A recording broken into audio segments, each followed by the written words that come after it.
नमस्कार, मैं हूं आपके साथ शिखा शर्मा। आज हम बात करेंगे यूपी में होने वाले विधानसभा चुनावों के बारे में, जो 2022 में होने वाले हैं और सबकी नजरें इन चुनावों पर टिकी हुई हैं। चुनाव से पहले सामाजिक और राजनीतिक तरीके से इन समीकरणों को अपने पक्ष में करने की बीजेपी और विपक्षी पार्टियों की जंग अब बेहद दिलचस्प मोड़ पर जा टिकी है। आपको बता दें कि ये जो जंग है ये चरम बिंदु पर पहुंच चुकी है, जिससे ये समझ पाना मुश्किल है कि क्या होने वाला है। क्योंकि बीजेपी की अगर बात करें तो पूरी जुगत से वो जोर आजमाइश कर रही है, वहीं विपक्षी पार्टियां भी कोई कोर कसर नहीं छोड़ रही हैं। लेकिन जैसी चीजें निकलकर सामने आ रही हैं उसमें विपक्ष एक बार को लामबंद होता हुआ नजर आ रहा है। क्यों? वो फैक्टर्स पर आज हम बात करेंगे। सबसे बड़ा फैक्टर इस बार जो दिखाई दे रहा है वो ये कि विपक्ष जो है वो पूरी तरीके से गठबंधन बनाना चाहता है, यानी कि महागठबंधन बनाना चाहता है बीजेपी के विपक्ष में, और चाहता है बीजेपी को पटकनी देना। दूसरी बड़ी बात, प्रियंका गांधी वाड्रा जो पूरी तरीके से सक्रिय इस बार नजर आ रही हैं, वुमेन कार्ड वो इस बार खेलती हुई नजर आ रही हैं, और 40% जो आरक्षण देने की बात वो कर रही हैं, तमाम चीजों में महिलाओं के हितों की बात करती नजर आ रही। तो वो वोट काटने का काम यहां पर करती हुई नजर आएंगी, वो भी समाजवादी पार्टी के। लेकिन इन सभी चीजों पे भारी पड़ता हुआ नजर आ रहा है राकेश टिकैत का वो बयान और राकेश टिकैत का किसान आंदोलन। क्योंकि राकेश टिकैत जो हैं वो लगातार कह रहे थे कि आंदोलन जारी रखेंगे, लेकिन यहां पर बाजी पलट गई है।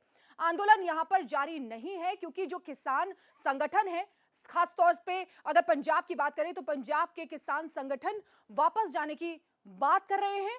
तो ऐसे में जब वो वापस जा रहे हैं, दुकान पूरी तरीके से राकेश टिकैत की बंद हो गई है, यानी कि पासा जो है वो उल्टा पड़ता नजर आ रहा है। जो विपक्षी दल लगातार किसान आंदोलन को लेकर मैदान में कूद रहे थे, बीजेपी को घेर रहे थे, अब उनकी दुकानें बंद होती नजर आ रही हैं, क्योंकि लगातार किसानों को मोहरा बनाकर वो अपना हित साधने में जुटे हुए थे। किसानों के कंधे पर बंदूक रखकर अपना हित साधने की कोशिश कर रहे थे, अपनी गोली चला रहे थे। राकेश टिकैत उन्हीं में से एक थे। और देखिए, जिसका मोहरा राकेश टिकैत बने हुए हैं, उनके जो जितने भी प्लान्स हैं वो पूरी तरीके से फेल होते हुए नजर आ रहे हैं। अगर बात करें तो देखिए यूपी सरकार की, तो यूपी सरकार ने भी गन्ने पर मूल्य बढ़ा दिया है। तो ये भी देखिए उनके ऊपर प्रहार यूपी सरकार की तरफ से किया गया है। साथ ही साथ बिजली के बिल में सबसे बड़ी बात, जो सरचार्ज है उसको माफ किया है यूपी सरकार ने। तो ये एक बड़ा फैक्टर साबित हो सकता है, और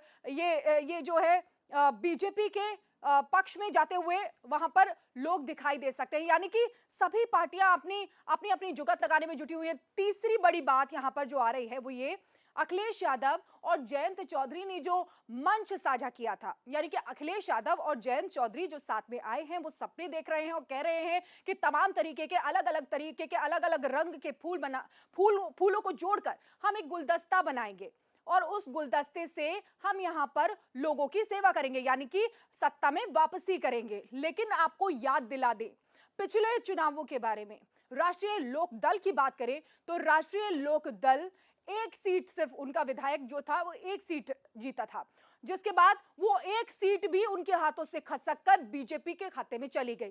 तो यानी कि या आप समझिए कि जिसके पास एक सीट भी नहीं है, एक भी विधायक नहीं है जिस पार्टी का, वो किस तरीके से अखिलेश यादव को सहारा देगी, ये मेरी समझ से परे नजर आ रहा है।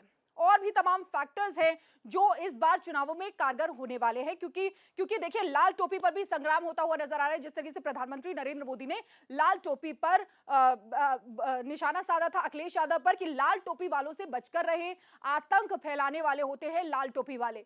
तो उसको भी लेकर देखिए मुजफ्फरनगर दंगे आपको याद होंगे क्या हुआ था। उसके बाद जो जाट समुदाय है वो समाजवादी पार्टी से अलग हटकर और यहां पर बीजेपी के खेमे में चला गया था। तो ये तमाम ऐसे फैक्टर्स हैं जो हम आपको बता रहे हैं, जो इस बार यूपी विधानसभा इलेक्शंस में अहम भूमिका निभा सकते हैं। तो इस बार यूपी विधानसभा चुनाव 2022 जो होगा वो बेहद दिलचस्प होगा, क्योंकि बीजेपी जो है वो विकास मॉडल को लेकर आगे बढ़ रही है, लेकिन विपक्ष जो है उसकी गति को रोकने की कोशिश कर रहा है एक महागठबंधन को तैयार करके।